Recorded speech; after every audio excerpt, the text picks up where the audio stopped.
افشای راز بزرگ آشوقی عالی انصاری و حسام فرزان و راز بزرگ طلاق عالی انصاری از شوهرش فاش شد. آیا به واقعیت حسام فرزان با عالی انصاری نامزد شد؟ دلیل جواب ندادن برای مردم و علاقمندانشان چی بوده است؟ من در این ویدیو پیرامون حقایق همین ماجرا خواهم پرداخت. پس در ادامه با کانال دنیا اینفو باشید.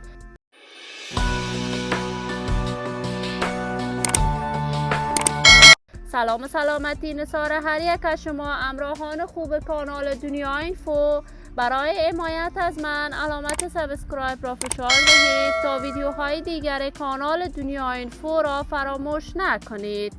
عالی انصاری هنرمند خوش صدای کشور، یکی از صداهای سوریه و ماندگار در هنر موسیقی افغانستان که این روزها با سرودن آهنگ‌های دوگانه عاشقانه با حسام فرزان دل میلیون‌ها افغان را از آن خود کرد.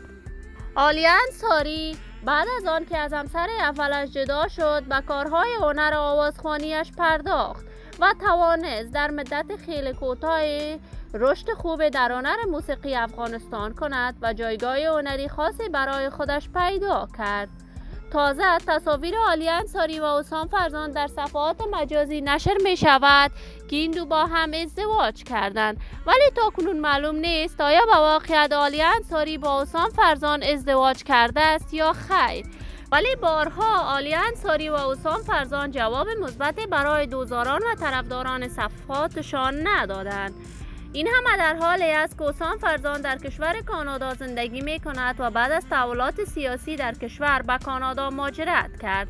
وی در کشور کانادا مانند قبل به کارهای هنریش پرداخته و همواره کنسرت‌های برای دوستداران و طرفداران صدایش برگزار می کند.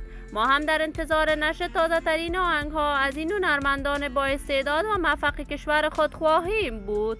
دوستان نهایت ارجمند کانال دنیا اینفو، شما هم نظریات نیکتان را در بخش کامنت با من شریک بسازید. این ویدیو را با علاقمندان و دوستان عالی انصاری و حسام فرزان به اشتراک بگذارید. اگر تا هنوز عضو کانال دنیا اینفو نشدید، پس برای حمایت از من علامت سابسکرایب را فشار دهید تا ویدیوهای دیگر کانال من را از دست ندهید. تا درودی دیگر تمام شما خوبان را به الله منان سپرده موفق و کامیاب باشید.